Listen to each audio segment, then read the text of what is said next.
কি হবে ধোঁকা দিয়ে আল্লাহকে, কি হবে বেঁচে থেকে অযথা বিদ্যা শিখে যদি না গড়তে পারি শোষণবিহীন সমাজটাকে, কি হবে বেঁচে থেকে, কি হবে নেতা হয়ে জনবলে ঘাড় ফুলিয়ে কামার খন্দ গরম দেখে যদি থাকো ঘরে শুয়ে, আছে না নাই? কি হবে নেতা হয়ে জনবলে ঘাট ফুলিয়ে রাজপথ গরম দেখে যদি থাকো ঘরে শুয়ে, এর চেয়ে এসে যে গুজে ভিলেনের সঠিক পদে, এর চেয়ে এসে যে গুজে ভিলেনের সঠিক পদে দিয়ে দাও অভিনয়ে জীবনটাকে, দিয়ে দাও অভিনয়ে জীবনটাকে, কি হবে বেঁচে থেকে অযথা বিদ্যা শিখে যদি না গড়তে পারি শোষণবিহীন সমাজটাকে, কি হবে বেঁচে থেকে, কি হবে আকাশ ছোঁয়া বিলাসবহুল বাড়ি গাড়ি না খেয়ে কত মানুষ পরপারে দিচ্ছে পাড়ি, ঠিক না বেঠে? কারোর অট্টালিকা, কারোর দালান কোঠা, কারোর 5 তলা 10 তলা 20 তলা বাড়ি, কারোর বাংলাদেশের ব্যাংকে টাকা ধরে না, এই জন্য আবার সুইজারল্যান্ডে সুইস ব্যাংকে রেখে দেয়। কারোর বাংলাদেশে বাড়ি বানায় আর বানাইনোর জায়গা নেই, তাই বেগম পাড়ায় বাড়ি এই বানাই আইছে রে। সত্য না মিথ্যা? আমার দেশের টাই পরা, আমার দেশের কোট পরা মানুষ যারা, ওরা অধিকাংশ বাংলাদেশের অর্থ বিদেশে পাচার করে, আর আমার দেশের কৃষক শ্রমিক কুলি মজুর, আমার দেশের প্রবাসী অশিক্ষিত কোনোদিন টাই বাঁধাটাও শেখে নাই, কোনোদিন কোট পরাটা শেখে নাই, ওই ব্যক্তিটাই বিদেশে যেয়ে টাকা পাঠায় এই দেশে, বলেন ঠিক না বেঠিক? তাহলে টাই পরাওয়ালা ভালো নাকি টাই পরা ছাড়ারা ভালো? আবার ঝামেলাও আছে, ঝামেলার কথা বলবো বলবো।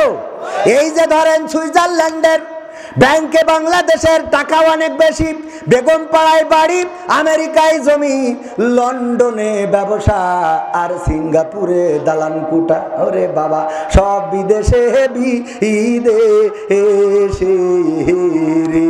এইগুলো যে চলে যায় কিছু টের পায় না, আর পড়ে পড়ে এই গরিব মানুষ ওই একটু মোটর সাইকেলটা নিয়ে গেল ফসান করে চাবি খেয়ে নেয়, ঠিক না বেঠে? দেখেন ওই বর্ডার আছে আমাদের ওখানে, বেনাপোল বর্ডার, নাম শুনেছেন না? তো বেনাপোল বর্ডার দিয়ে মিস্টার বল্টু ও সাইকেলে করে আধা বস্তা বালু নিয়ে ঢুকতেছে, তো পুলিশ ধরিয়ে বলতেছে, এই বল্টু দাঁড়া, এই তোর এই বাস্তার মধ্যে কি সাইকেলে করে কি পাচার করতেছিস? বলছে স্যার সাইকেলে করে বালু নিয়ে যাচ্ছি স্যার। তা বলছে বালু না, বর্ডারতে তুমি বালু পাচার করতেছ, বালু বাংলাদেশে কম হয়ে গেছে, এই চেক করি দেখি। পরে চেক টেক করি দেখে না আসলেই বালু। বলছে যা। পরের দিন আবার দেখে সাইকেলে করে বালু নিয়ে আসছে, এই বল্টু এই সাইকেলে করে কি নিয়ে যাচ্ছিস বাস্তায়? স্যার বালু স্যার, এই প্রতিদিন বালু চেক করতে হবে, চেক করি দেখে না সত্যিই বালু, পয়সা ছেড়ে দিলাম। তৃতীয় দিন আবার দেখে সাইকেলে করে, বলে এই বল্টু দাঁড়া, এই তোর এই সাইকেলে করে কি পাচার করতেছিস? স্যার বালু স্যার। কয়দিন বলবো স্যার বালু? না, তোর এই বালুর মধ্যে নিশ্চয়ই অন্য কিছু আছে, এই বালু ঢাকায় পাঠাবো, গবেষণা করবে, তারপরে তুই বুঝতে পারবি যে বালু না অন্য কিছু। স্যার নেন বালু, গবেষণায় পাঠাই দেন, গবেষণা করি দেখে আসলেই বালু। বল্টুর সাথে দেখা হয়েছে হঠাৎ চার দোকানে, বলছে বল্টু এখানে এই তুই এই প্রায় দেখি যে সাইকেলে করে বালু পাচার করিস, এ বালু তো গবেষণা করার জন্য ঢাকায় পাঠালাম, গবেষণা করি দেখলে তো বালু ছাড়া কিছুই না, তো এই বালু সাইকেলে করে বালু পাচার করিস কিসের জন্য? তো বলছে স্যার সত্যি বলবো? তো সত্যি না তো মিথ্যে বলবি? একদম বাটাম টাইনি সোজা করে ফেলবানি।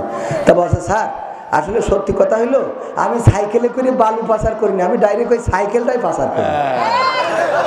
কি পাচার করে? ওই পারেতে সাইকেল এই পারে নিয়ে আসে আর পরিবারে চেক করে বালু। আমাদের দেশের অবস্থা সেইটা, কত বড় বড় মাল চলে যায় চেক হয় না, আর হুজুর একটু কোরআন পড়ার জন্য বইয়েছে, উনার চেক করে পকেটে তাসবিহ আছে কয়টা, মেসওয়াক আছে কয়টা, এইগুলো নাকি নাশকতা, ঠিক না বেঠে? আমার মামুনুল হক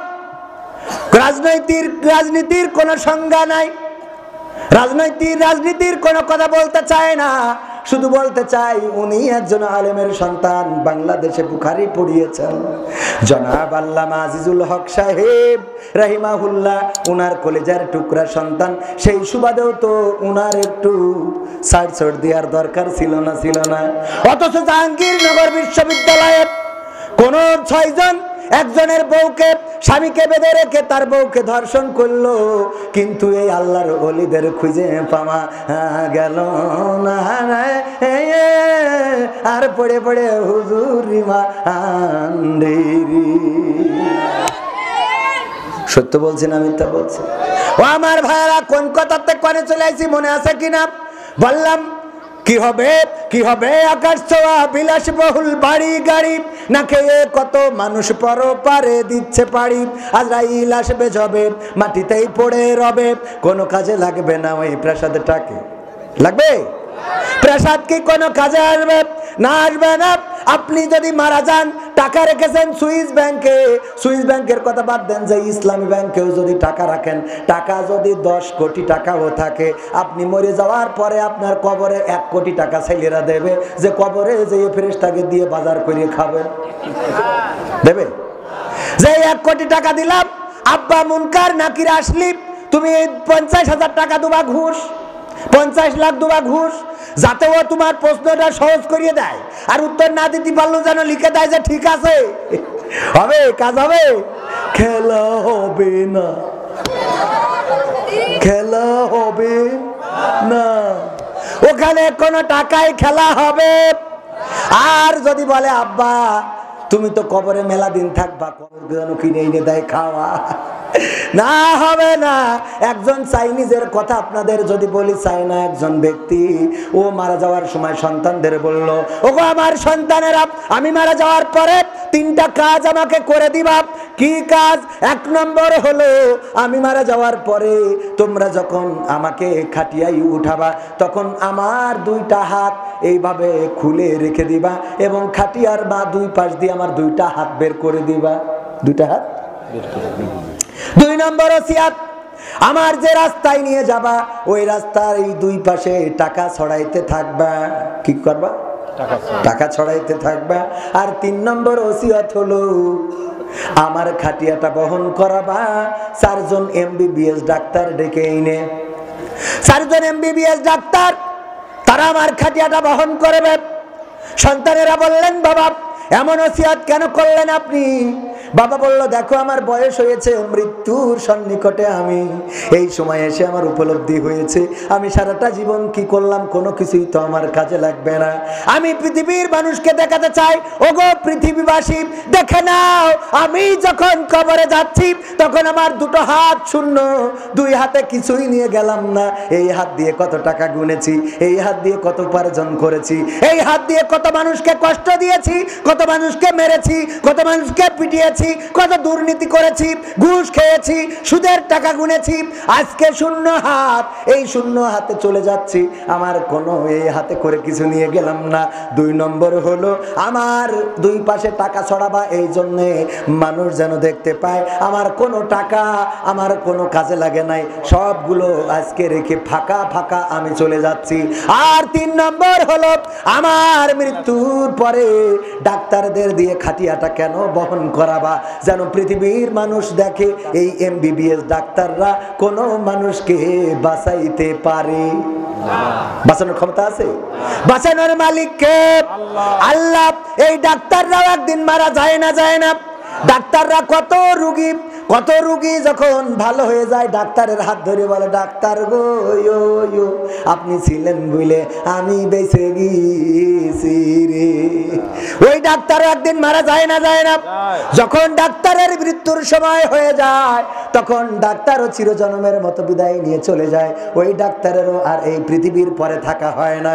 ওগো আমার ভাইয়েরা, আমি আপনি কেউ থাকবো না। আজকে থেকে কয় বছর আগে মসজিদ করেছে? 224 বছর আগে যেই ব্যক্তিরা 224 বছর আগে মসজিদ করেছিল, বলেন মসজিদটা আছে না নাই? আর ওই সময় যারা ছিল জায়গা জমি করে রেখে গেছিল, ছেলেরা বেইছে তাই দিয়ে কোয়েলকে কিনে, তাই দিয়ে গাঁজা কিনে মাল টেনে, সেরাম আছে না নাই? তার মানে জমি বানাইলেন ওইটা কাজে লাগে নাই রে। আর যেইটা আপনি আল্লাহর ঘরে রেখে গেলেন ওইটা কাজে লাগলো না? লাগলো না? কেমন কাজে লাগলো?